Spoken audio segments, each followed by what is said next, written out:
तो इस वीडियो में क्लास 6 के गणित का पार्ट 2 में पूर्ण संख्याएं के बारे में, होल नंबर के बारे में जानकारी प्राप्त करेंगे। तो पार्ट 1 में ही प्राकृतिक संख्या और पूर्ण संख्याओं के बारे में विस्तृत जानकारी दे दिए थे। तो यहाँ पर थोड़ा सा जानकारी कर लेते हैं कि प्राकृतिक संख्या या इसका एक और नाम है प्राकृतिक संख्या, दोनों एक ही चीज़ है। गिनती की संख्या को प्राकृतिक संख्या कहते हैं। इसे n द्वारा सूचित किया जाता है, अर्थात n द्वारा जाना पहचाना जाता है। सूचित करने का मतलब होता है n द्वारा जाना पहचाना जाता है, शॉर्टकट नेम है इसका n। तो n बराबर हो गया 1 2 3 4 5, इस तरह से डॉट डॉट का मतलब हो गया अनंत तक जाता है, 1 से शुरू होकर अनंत तक जाता है प्राकृतिक संख्या। सबसे छोटी प्राकृतिक संख्या 1 होता है। और जब शून्य का आविष्कार हुआ तो प्राकृतिक संख्या में शून्य मिला दिया गया, तो यह बन गया पूर्ण संख्या, होल नंबर। इसे W द्वारा सूचित किया जाता है। तो W बराबर हो गया, इसे W द्वारा सूचित किया जाता है और W बराबर हो गया 0 से लेकर अनंत तक। अब पूर्ण संख्या को संख्या रेखा पर दर्शाना है, नंबर लाइन पर दर्शाना है। पूर्ण संख्याओं को कैसे दर्शाएंगे? तो ये हो गया लाइन, और जब इस पर नंबर लिख देंगे तो हो जाएगा नंबर लाइन। तो हम जानते हैं पहले से लाइन के बारे में, रेखा जो होती है दोनों तरफ से असीमित है, कभी भी सीमित नहीं है, अनंत तक जाती है दोनों तरफ से। तो पूर्ण संख्या हम जानते हैं कि शून्य से शुरू होता है, तो कहीं भी एक ले लेंगे, यहाँ शून्य और यहाँ पर हो जाएगा 1, और ये जो बीच में काटे हैं ये दूरी बराबर बराबर होना चाहिए। यहाँ पर 2 हो जाएगा, यहाँ पर हो जाएगा 3, फिर यहाँ पर हो जाएगा 4, ये 5 6, ये 7, इस तरीके से 8 9 10 अनंत तक चला जाएगा। तो यही है पूर्ण संख्या का संख्या रेखा। अब पूर्ण संख्याओं के गुण के बारे में जानना है कि पूर्ण संख्याओं में कुछ कुछ गुण होता है। तो ये कौन कौन से गुण हैं? सबसे पहला नंबर में जो गुण है समृद्ध गुण, क्लोज प्रॉपर्टी। अर्थात समृद्ध गुण का मतलब होता है कि पूर्ण संख्याओं के संक्रियाएं करेंगे। संक्रियाएं क्या होता है इसके बारे में सबसे पहले समझ लेंगे। ये बार बार शब्द आएगा संक्रियाएं। संक्रियाएं क्या होता है? तो हम जानते हैं कि क्रिया काम होता है, कुछ करने को क्या कहा जाता है? क्रिया। तो जोड़ना, घटाना, गुणा, भाग करना भी एक प्रकार का क्रिया है। लेकिन ये जोड़, घटाव, गुणा, भाग जो है संख्याओं से संबंधित है, इसीलिए इसे कहा जाता है संक्रियाएं। क्रिया है जोड़ना घटाना, लेकिन संख्याओं से संबंधित है, तो इसलिए इसका नाम है संक्रियाएं। अर्थात जोड़, घटाव, गुणा, भाग यह एक प्रकार का संक्रियाएं हैं। तो चारों संक्रियाओं को करके देखेंगे कि वह पूर्ण संख्या ही प्राप्त हो रहा है कि नहीं। सबसे पहले पूर्ण संख्याओं के योग पर करेंगे, हम संक्रियाएं योग करेंगे। तो देखेंगे कि 2 पूर्ण संख्या ले लिए, जैसे 3 और 7 जोड़ेंगे, 3 और 7 जोड़ेंगे तो कितना आ जाएगा? 10 आ जाएगा। 0 और 5 जोड़ेंगे तो कितना आ जाएगा? 5 आ जाएगा। इस प्रकार से यहाँ देख रहे हैं कि यह भी पूर्ण संख्या है 3, क्योंकि शून्य से शुरू होता है पूर्ण संख्या। तो 3 भी शामिल है उसमें, 7 भी शामिल है और 10 भी शामिल है, यानी 2 या अर्थात 2 पूर्ण संख्याओं को जोड़ने के बाद एक पूर्ण संख्या ही प्राप्त हो रहा है। शून्य भी एक पूर्ण संख्या है और 5 इसमें जोड़ेंगे तो क्या प्राप्त हो रहा है? 5 ही प्राप्त हो रहा है। अर्थात ये दोनों पूर्ण संख्याओं को जोड़ने के बाद 5 भी एक पूर्ण संख्या है। अर्थात 2 पूर्ण संख्याओं का योगफल सदैव एक पूर्ण संख्या प्राप्त होती है। इसलिए पूर्ण संख्याओं का संग्रह योग के अंतर्गत सम्मिलित है, अर्थात योग के अंतर्गत क्लोज है। दूसरी कोई संख्या प्राप्त नहीं हो रहा है। और दूसरी संख्याएं होती है, क्या क्या होती है? तो आगे जानना है आपको पूर्णांकों के बारे में। पूर्णांक, और एक होता है परिमेय, और भी संख्याएं होती है जो आगे जानना है। तो अगर पूर्णांक प्राप्त हो जाएगा तो पूर्ण से बड़ा होता है पूर्णांक, क्योंकि उसमें ऋणात्मक संख्याएं भी शामिल होता है। इसका संख्या रेखा जो होता है ऐसा होता है, ये बीच में शून्य होगा, इधर 1 2 3 बराबर होगा 3, ये 4 हो जाएगा, 5 हो जाएगा। इधर होता है -1 -2 -3 -4। इस प्रकार से पूर्णांकों का ये संख्या रेखा होता है, और पूर्णांकों में ऋणात्मक संख्याएं भी शामिल होती है। चौथा पार्ट में पूर्णांकों के बारे में अध्ययन करना है। तो ये हो गया पूर्णांक।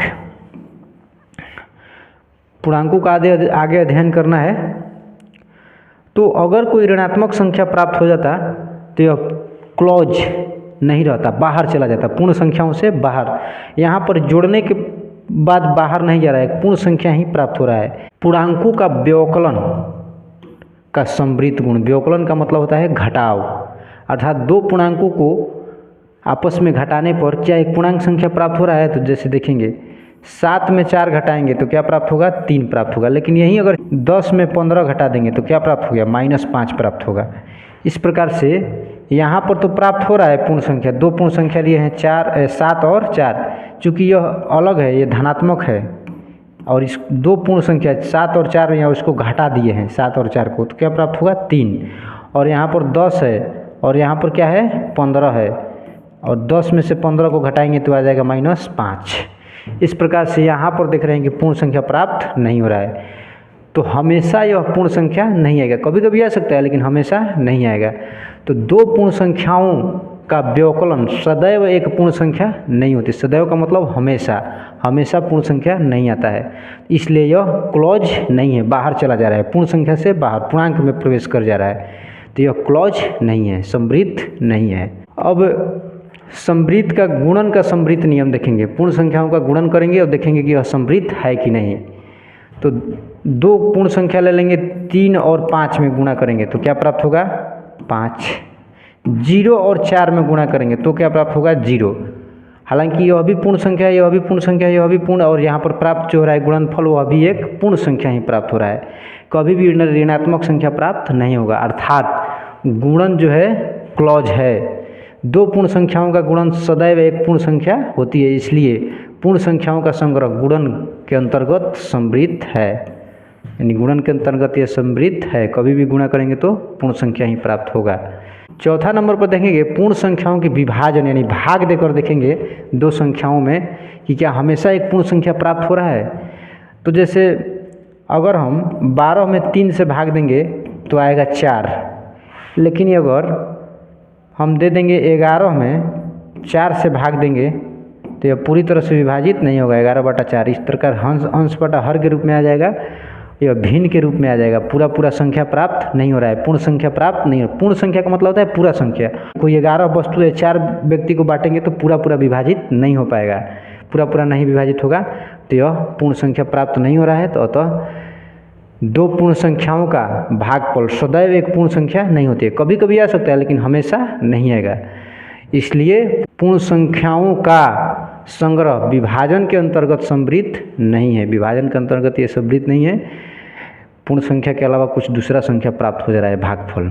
अब यह निष्कर्ष निकलता है, निष्कर्ष कि पूर्ण संख्याओं का संग्रह जो होता है योग और गुणन के अंतर्गत समृद्ध है, लेकिन घटाव तथा भाग यानी व्यवकलन तथा विभाजन के अंतर्गत समृद्ध नहीं है।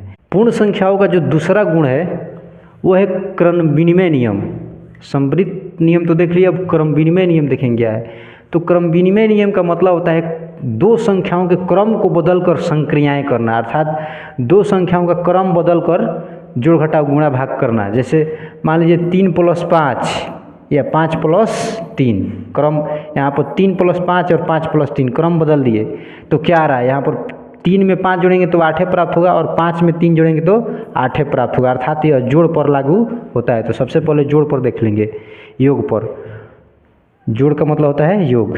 पूर्ण संख्याओं के योग पर का क्रम विनिमयता यानी क्रम विनिमय नियम का यह पालन करता है कि नहीं, योग में क्रम विनिमयता गुण है कि नहीं। तो देखेंगे तो दो संख्याओं को किसी भी क्रम में योग किया जा सकता है, अर्थात जोड़ा जा सकता है। जैसे यहाँ पर देख लिए हैं कि 3 और 5 को जोड़िए तो भी 8 आएगा, चाहे 5 और 3 को जोड़िएगा तो भी 8 आएगा। एक क्रम विनिमयता नियम का पालन करता है। अब पूर्ण संख्याओं के व्यवकलन का क्रम विनिमयता देखेंगे, अर्थात पूर्ण संख्याओं का घटाव करेंगे तो उनमें क्रम विनिमयता का गुण पाया जाता है कि नहीं। तो ले लेंगे, पहले 5 में यदि 3 घटाएंगे तो प्राप्त होगा 2, लेकिन वहीं यदि इसको क्रम चेंज कर देंगे, 3 में 5 को घटाएंगे तो क्या आ जाएगा -2। यह दोनों बराबर नहीं आ रहा है, अर्थात किसी भी दो पूर्ण संख्याओं को किसी भी क्रम में व्यवकलन नहीं किया जा सकता है। अर्थात जिस प्रकार से प्रश्न कह रहा है उसी प्रकार से आपको घटाना है। लेकिन अगर जोड़ की बात है तो किसी भी क्रम में आप जोड़ सकते हैं लेकिन घटाव नहीं कर सकते हैं। अर्थात पूर्ण संख्याओं का व्यवकलन क्रम विनिमयता नियम का पालन नहीं करता है, घटाव पालन नहीं करता है। तीसरा नंबर पर देखेंगे पूर्ण संख्याओं के गुणन की क्रम विनिमयता, यानी पूर्ण संख्याओं के यदि गुणन करेंगे तो क्रम को बदल कर तो बराबर आ रहा है कि नहीं। तो जैसे 4 गुणे 5 तो क्या प्राप्त होगा 20, और इसको क्रम को बदलेंगे 5 गुणे 4 तो ये भी क्या आ जाएगा 5 चौके 20 आ जाएगा। तो इस प्रकार से यह बराबर आ जा रहा है, अर्थात पूर्ण संख्याओं का गुणन क्रम विनिमय नियम का पालन करता है। तो इससे अब आपके मन में एक सवाल आ रहा होगा कि इस नियम को जानने से क्या फ़ायदा है। तो इसका फ़ायदा ये है कि जैसे मान लीजिए आपको 3 गुणे 18 करना है, इसका मतलब होता है 3 का पहाड़ा 18 बार पढ़ना है। तो कोई भी पहाड़ा आप जब याद करते हैं तो 3 दहा में 30, 10 तक पढ़ता है आदमी, किसी का भी पहाड़ा। 18 तक तो याद नहीं है, लेकिन अगर आप क्रम विनिमय नियम जानते हैं कि गुणन जो है क्रम विनिमय नियम का पालन करता है, तो 18 का पहाड़ा याद है आपको 3 बार। तो इस तरह से 3 का पहाड़ा 18 बार न पढ़ के अब 18 का पहाड़ा 3 बार पढ़ देंगे, 18 तिया 54 प्राप्त हो जाएगा। ये फ़ायदा है इसका क्रम विनिमय नियम का। तो ये देख लिए कि गुणन जो है क्रम विनिमय नियम का पालन करता है। अब चौथा नंबर पर देखेंगे पूर्ण संख्याओं के विभाजन की क्रम विनिमयता। क्या यह विभाजन जो है पूर्ण संख्याओं का विभाजन क्रम विनिमय नियम का पालन करता है, इसमें क्रम विनिमयता का गुण पाया जाता है कि नहीं। तो 2 संख्याएं ले लेंगे, जैसे 6 हमें भाग देंगे 3 से तो प्राप्त होगा हमें क्या 2, लेकिन इसी क्रम को बदल दिए 3 में भाग दे देंगे 6 से तो प्राप्त हो जाएगा 1/2, जो बराबर नहीं आ रहा है, बराबर नहीं है। तो इस प्रकार से ये भी बराबर नहीं है। इस प्रकार से यह पूर्ण संख्याओं का विभाजन जो है 2 पूर्ण संख्याओं को किसी भी क्रम में विभाजन नहीं किया जा सकता है, अर्थात पूर्ण संख्याओं का विभाजन क्रम विनिमयता नियम का पालन नहीं करता है। तो निष्कर्ष में यही निकलता है कि पूर्ण संख्याओं का जोग और गुणन क्रम विनिमय नियम का पालन करता है, लेकिन व्यवकलन यानी घटाव और भाग दोनों क्रम विनिमय नियम को पालन नहीं करता है। अब तीसरा जो गुण है पूर्ण संख्याओं का वह है साहचर्य नियम का पालन करते हैं कि नहीं देख लेंगे। पूर्ण संख्याओं की संक्रियाएं, तो सबसे पहले योग पर देखेंगे। पूर्ण संख्याओं के योग का साहचर्य पालन करता है। साहचर्य सबसे पहले जान लेंगे क्या है। तो साहचर्य का मतलब होता है कि 3 जो संख्याएं हैं 3 5 मान लेते हैं 8 है, और यहाँ 3 5 8। तो बारी हम जानते हैं कि 3 संख्याएं हैं तो तीनों को एक ही बार नहीं जोड़ा जा सकता है। पहले 2 को एक साथ जोड़ेंगे, उसके बाद तीसरे नंबर को जोड़ा जाता है, एक ही बार नहीं जोड़ा सकता। जैसे मान लीजिए आपको इसी में अगर जोड़ करना है तो आप डायरेक्ट नहीं तीनों एक साथ, पहले 2 को जोड़ेंगे 3 5 3 8 और फिर 8 16 ऐसे जोड़ेंगे, एक साथ कभी हो ही नहीं सकता है। या तो इस दोनों को एक साथ जोड़ेंगे और फिर इसको, नहीं तो इस दोनों को एक साथ और फिर इसको। तो ऐसे क्रम को बदल कर पहले इसको जोड़ेंगे और इसके बाद इसको जोड़ेंगे। 5 3 8 और 8 कितना प्राप्त होगा 16। इसके बाद इसको जोड़ेंगे पहले दोनों को और इसके बाद इसको जोड़ेंगे, तो 8 5 13 और 3 16। अर्थात 3 पूर्ण संख्याओं के योग में उन्हें किसी भी क्रम में बारी बारी से जोड़ा जा सकता है। अर्थात पूर्ण संख्याओं का योग साहचर्य है। पूर्ण संख्याओं का जो संग्रह है वह साहचर्य नियम का पालन करता है, अर्थात योग जो है साहचर्य है। पूर्ण संख्याओं के व्यवकलन का साहचर्यता गुण देखेंगे कि है कि नहीं। 3 संख्याएं ले लेंगे 9 3 5 9 3 5। अब क्या करेंगे, पहले इसमें से घटाएंगे और फिर इसको घटाएंगे। तो 9 में से 3 घटाएंगे 6 आएगा, और 6 में से 5 घटाएंगे तो 1 प्राप्त हो जाएगा। अब इसमें क्या करेंगे, पहले इसको घटाएंगे और इसके बाद इसको घटाएंगे, इसमें घटाएंगे। तो यहाँ पर 3 में से 5 घटाएंगे तो आएगा -2, और -2 को 9 में से घटाएंगे तो आ जाएगा 7 आ जाएगा। यहाँ पर 1 आ रहा है, यहाँ पर 7 आ रहा है, अर्थात दोनों बराबर नहीं आ रहा है, ये बराबर नहीं आ रहा है। इस प्रकार से ये पूर्ण संख्याओं का व्यवकलन साहचर्य नियम को पालन नहीं करता है, अर्थात किसी भी क्रम में इसको बारी बारी से नहीं घटाया जा सकता है। 3 पूर्ण संख्याओं को व्यवकलन में उन्हें किसी भी क्रम में बारी बारी से घटाया नहीं जा सकता है, अर्थात पूर्ण संख्याओं का व्यवकलन साहचर्य नहीं है। तीसरा नंबर पर है पूर्ण संख्याओं का गुणन का साहचर्य जांच करेंगे कि पालन करता है कि नहीं गुणन। 3 संख्याएं ले लेंगे 2 3 5 2 3 5। अभी बराबर नहीं लिखेंगे, चूँकि चेक कर लेंगे कि आ रहा है कि नहीं। तो इसमें पहले दोनों में गुणा करेंगे और उसके बाद जो प्राप्त होगा गुणनफल फिर इसमें गुणा करेंगे। तो 3 दूनी 6 और 6 पच्चे 30 आ रहा है। इसको पहले इसको गुणा करेंगे और इसके बाद इसको, तो 3 5 15, 15 दूनी 30, अर्थात पूर्ण संख्याओं का गुणन जो है साहचर्य नियम का पालन कर रहा है। यहाँ पर बराबर आ जा रहा है, यानी किसी भी क्रम में इसको बारी बारी गुणा किया जा सकता है। 3 पूर्ण संख्याओं के गुणन में उन्हें किसी भी क्रम में बारी बारी से गुणा किया जा सकता है। इसको 2 पहले कर सकते हैं या इसको भी दोनों करके तब इसमें करेंगे। तो यह पालन कर रहा है गुणन। चौथे नंबर पर देखें कि पूर्ण संख्याओं के विभाजन जो है साहचर्य नियम का पालन कर रहा है कि नहीं। तो 3 पूर्ण संख्याओं के विभाजन में उन्हें किसी भी क्रम में बारी बारी से विभाजित नहीं किया जा सकता है। जैसे 12 में पहले भाग देंगे 3 से, इसके बाद भाग देंगे 2 से, और फिर इसी क्रम को 12 भागे 3 में भाग देंगे पहले 2 से, और उसके बाद जो प्राप्त होगा इस भाग देंगे 12 में। दोनों को देखते हैं कि क्या बारी बारी से करने पर क्रम बदल कर आ रहा है कि नहीं। तो 12 में 3 से भाग देंगे तो आ जाएगा 4, और फिर 4 में 2 से भाग देंगे तो प्राप्त हो जाएगा 2, और यहाँ पर 3 में भाग देंगे तो हो जाएगा 3/2, 3/2 हो जाएगा।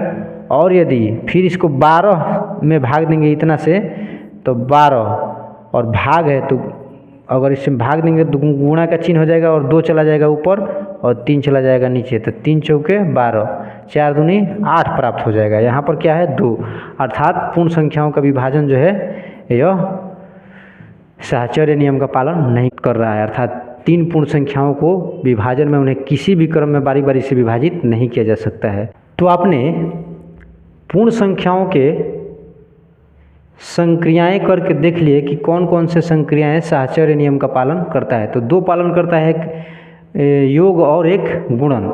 तो इससे क्या फ़ायदा है, तो फ़ायदा आप देखेंगे यहाँ पर कि क्या फ़ायदा। जैसा कि हमने देख लिया कि गुणन पालन करता है साहचर्य नियम का, तो इससे फ़ायदा ये है कि यदि आपको 14 में और 35 में गुणा करना है, और 14 का पहाड़ा तो याद नहीं है डायरेक्ट करना है, तो और 35 का भी पहाड़ा याद नहीं है 14 बार, तो क्या करेंगे कि इसको तोड़ देंगे। 7 गुणे 2, 14 को तोड़ दिए और गुणे है 35। तो हम जानते हैं कि किसी भी क्रम में इसको गुणा किया जा सकता है। इस दोनों को करिए, अच्छा इस दोनों को करिए पहले। इसको करने से ये फ़ायदा हो कि 7 गुणे 35 दूनी 70 हो जाएगा, और फिर 70 हो गया तो इस प्रकार से 0 अगर दे दी लास्ट में आ जाएगा तो गुणा करना आसान हो जाएगा। केवल 7 से 7 में गुणा है, 7 7 49 हो जाएगा और ये 0 बैठा देंगे, आसानी से हो पाएगा। ठीक इसी प्रकार से यदि आपको 16 और 25 में गुणा करना है, तो 16 का पहाड़ा याद नहीं है, 25 में कैसे गुणा कर पाएंगे। तो इसको 4 गुणे 4 कर देंगे। हम पता है कि 25 चौके 100 होता है, तो ऐसा टुकड़ा करेंगे कि लास्ट में शून्य वाला आ जाए। तो 25 पहले से है, यहाँ 25 चौके हो जाएगा ये 100, ये है पहले से 4, इसको दोनों को गुणा कर दिए। पहले 16 जो आया था ये दोनों को गुणा करके फिर 25 में गुणा करना है, लेकिन टुकड़ा करके और 25 को 4 ले लिए, 25 के साथ 4 को ले लिए, तो 25 चौके 100 और 4 में गुणा करेंगे तो क्या हो जाएगा 400 हो जाएगा। आसानी से इस प्रकार से गुणा को किया जा सकता है गुणन के साहचर्य नियम के अनुसार। चौथा जो गुण है पूर्ण संख्याओं का, वो है योग पर गुणन का वितरण या बंटन गुण, डिस्ट्रीब्यूटिव प्रॉपर्टी। तो जानेंगे कि वितरण नियम क्या है। तो यहाँ पर हम बना रहे हैं, अब इसमें देख रहे हैं कि 1 2 3 4 वर्ग कितना बार है, 1 2 3 4 5 6 बार है। अर्थात इसको यदि गुणन में लिखना होगा गुणा के रूप में तो 4 गुणे 6 लिखेंगे हम। तो कितना है इसमें वर्ग आ जाएगा, तो 24 छोटा छोटा इसमें वर्ग है, तो इस प्रकार से लिख दिए। और यदि इसको हम चाहेंगे वितरण करना, बांटना चाहेंगे, तो यहाँ से काट देंगे। ये मान लेते हैं कि यह एक कागज़ का टुकड़ा है, इसमें बनाया गया है 24 वर्ग, और इसको हम 2 टुकड़े में काटेंगे, तो काटेंगे तो ये इस प्रकार से बनेगा। तो इस प्रकार से बनेगा ये। तो इसको हम क्या लिखेंगे, अब यहाँ से काट दिए तो ये 2 टुकड़ा में हो गया, तो इसको लिखेंगे अब ये 4 वर्ग कितना बार हो गया 4 बार, तो इसको लिखेंगे 4 गुणे 4। अब इसको क्या लिखेंगे 4 वर्ग कितना बार है 2 बार, तो 4 गुणे 2 इसको करेंगे। अब यहाँ पर 24 आ रहा है और ये जोड़, क्योंकि इसी का टुकड़ा है तो दोनों को लिखेंगे कि जोड़, पुनः जोड़कर इतना आ सकता है, इतना बराबर लिखे हैं इतना। तो अब यहाँ देखते हैं कि जोड़ने के बाद क्या आ रहा है, बराबर 4 चौके 16 आप प्लस से 4 दूनी 8, तो 16 8 24 प्राप्त हो रहा है। अर्थात गुणन को हम वितरण करके टुकड़ों में बांटकर और फिर गुणन करेंगे तो भी उतना ही प्राप्त होगा। इसे ही कहा जाता है योग पर गुणन का वितरण। गुणन को वितरण कर देंगे योग करते हुए, यह 1 गुणा था, यहाँ पर 2 गुणा हो गया, योग करते हुए इसको अलग अलग टुकड़ों में वितरण कर दिए हैं, तो इसे ही कहा जाता है योग पर गुणन का वितरण नियम। और ये दोनों बराबर, यहाँ भी 24 आ रहा है, यहाँ पर भी 24 आ रहा है, यानी 4 गुणे 6 को ऐसे 4 गुणे 4 प्लस 4 गुणे 2 में तोड़ा जा सकता है। अब आपके मन में विचार हो कि ऐसा करने से क्या फ़ायदा, तो ऐसा करने से भी फ़ायदा है। जैसे आपको 36 गुणे 5 करना है, इसका गुणा ज्ञात करना है, तो आपको 36 का पारा तो याद नहीं है 5 बार, तो इससे ये फ़ायदा है कि 36 को हम तोड़ देंगे, 30 गुणे 5 कर देंगे और प्लस 6 गुणे 5 कर देंगे, इसके यहाँ पर तोड़ दिए और क्या हो जाएगा, 3 में 5 से करेंगे, 3 5 15, ये शून्य बैठा देंगे, प्लस 6 5 कितना हो जाएगा 30, 150 30 क्या हो जाएगा 180। आसानी से यहाँ किया जा सकता है गुणा। ये वैसे तो लिखा गया है लेकिन इसको शॉर्टकट तरीके से माइंड से ही किया जा सकता है। 36 है तो क्या करेंगे, 30 का पहाड़ा 5 बार पढ़ेंगे, 30 5 150 और 6 5 30 180, इससे आसानी से हम जुड़ सकते हैं। ये वितरण नियम का गुण है। और 5वां जो गुण है तत्समक अवयव के बारे में जानेंगे। यह पूर्ण संख्याओं में ही यह गुण पाया जाता है तत्समक अवयव का, योग और गुणन के लिए। तत्समक में सबसे पहले जाएंगे योज्य तत्समक क्या कहलाता है। योज्य तत्समक एडिटिंग आइडेंटिटी। तो हम देखते हैं कभी कभी कि 5 में यदि शून्य जोड़ेंगे तो क्या प्राप्त होगा, 5 ही प्राप्त होगा। 10 में यदि शून्य जोड़ेंगे तो 10 से प्राप्त होगा। 17 में यदि शून्य जोड़ेंगे तो 17 ही प्राप्त होता है। अर्थात किसी भी संख्या में शून्य को जोड़ेंगे तो योगफल जो है वही संख्या प्राप्त हो रहा है। 5 में शून्य जोड़ने तो 5, इस प्रकार से शून्य को किसी भी संख्या में जोड़ने पर योगफल वही संख्या प्राप्त हो रहा है, तो शून्य को योज्य तत्समक कहा जाता है। यह शून्य जो है योज्य तत्समक है, किसी भी संख्या में इसको जोड़ा जा सकता है, लेकिन गुणा नहीं किया जा सकता है। गुणा करने पर वो शून्य बना देगा, इसलिए केवल यह योज्य तत्समक है। अब जानेंगे गुणात्मक तत्समक कौन सा है। गुणात्मक तत्समक तो एक को किसी भी संख्या में गुणा करने पर गुणनफल वही संख्या प्राप्त होता है। जैसे 7 गुणे 1 7 आएगा, 15 गुणे 1 15 आएगा, 0 गुणे 1 0 आएगा। किसी भी संख्या में 1 से गुणा कर रहे हैं तो वही संख्या प्राप्त है। 0 में 1 से किए तो 0 आ गया, 15 में 1 से किए तो 15 आ गया, 7 में 1 से किए तो 7 ही आ गया। इस प्रकार से 1 को कहा जाता है गुणात्मक तत्समक कहा जाता है। अब पूर्ण संख्याओं में प्रतिरूप बनता है इसको सजाने पर, संख्याओं को सजाने पर। तो संख्या हम जानते हैं कि पढ़ लिए थे पिछले ही चैप्टर में, वस्तु होता है। जैसे यहाँ पर लिखा हुआ है 2, तो यह 2 वस्तु, तो 2 वस्तु जो हो गया ये 2 वस्तु मान लेते हैं इसको। अगर 2 वस्तु को सजाएंगे तो यह प्रतिरूप बना रहा है। क्या बना रहा है, यह रेखा बना रहा है, रेखा का निर्माण करेगा। अगर 3 सजाएंगे इसको, 3 वस्तुओं को, तो इस प्रकार से देख रहे हैं कि त्रिभुज का निर्माण करेगा। अगर तीनों को मिला देंगे तो क्या निर्माण करेगा, ये त्रिभुज निर्माण करेगा। इसी प्रकार से 4 संख्याओं को सजाएंगे ऐसे, तो ये देख रहे हैं कि 4 संख्याओं को मिलाएंगे तो क्या वर्ग का निर्माण कर रहा है, तो यह प्रतिरूप बना रहा है। इसे ही कहा जाता है पूर्ण संख्याओं का प्रतिरूप। 5 जो है इसी प्रकार से सजा देंगे 5 को, 1 2 3 4 और 5, तो इसमें एक वर्ग बन रहा है और एक त्रिभुज बन रहा है। इस प्रकार से 6 को सजाएंगे, 1 2 3, फिर 1 2 3 6 हो गया। तो इस प्रकार से ये आयत का निर्माण कर रहा है। ये देख रहे हैं कि इसमें प्रतिरूप बन रहा है। तो यही है पूर्ण संख्याओं का प्रतिरूप। अब पूर्ण संख्याओं के गुण की जानकारी करने के बाद गुणा की शॉर्टकट कुछ ट्रिक जान लेंगे कि क्या होता है गुणा का शॉर्टकट ट्रिक। तो यदि किसी भी संख्या के इकाई स्थान पर यदि 5 हो और इस संख्या को पुनः इसी संख्या से गुणा करना है। दोनों एक ही संख्या और इसके इकाई स्थान पर यहाँ पर क्या है 5 है, यहाँ पर भी क्या है 5 है। तो ऐसे संख्याओं को आसानी से गुणा कैसे करेंगे? पहले इकाई स्थान वाले को गुणा कर रहे हैं, 5 पचे 25 हो जाएगा, और जो दहाई का स्थान है ये 2, इसको एक और बढ़ा देंगे, कितना 3, और 2 में या 3 में गुणा करेंगे, 2 तिहाई 6 हो जाएगा। इस प्रकार से आसानी से आप कर सकते हैं। ठीक इसी प्रकार से 35 में और 35 में गुणा करना होगा, तो क्या करेंगे आप?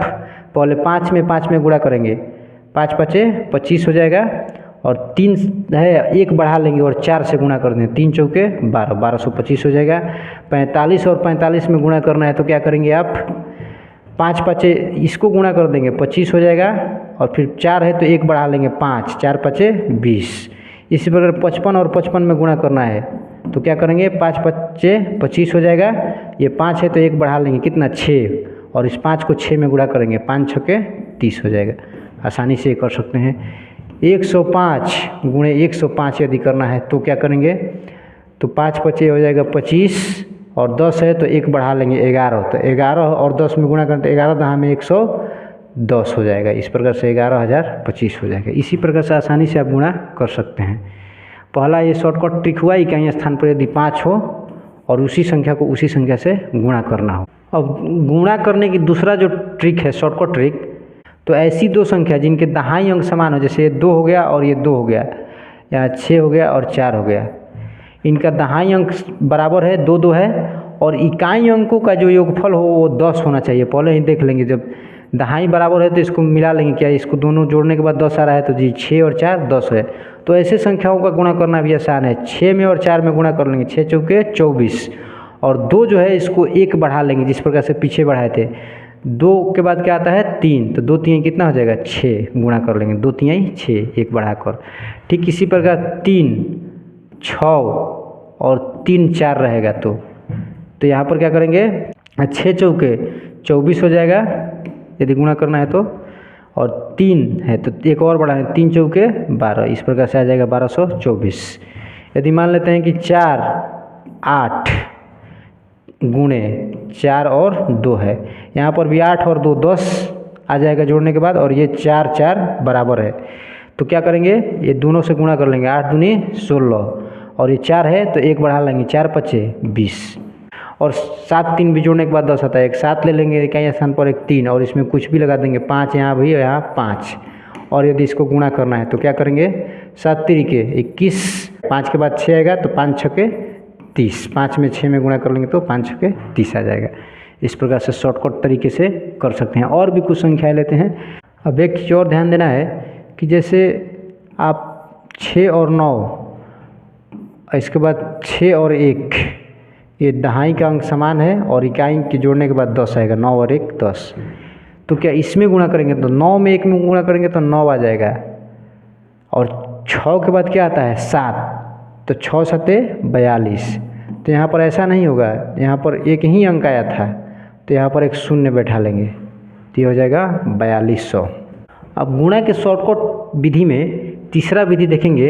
यदि इकाई का अंक समान हो, ये 4 4 हो गया, और दहाई के अंकों का योग 10 होना चाहिए, जैसे यहाँ पर 6 हो गया और 4, इकाई जो है समान है और इसमें गुणा करना है, दहाई के अंकों का योग 10 है, 6 4 10, तो क्या करना है? 4 में और 4 में गुणा कर लेना है, 4 चौके 16।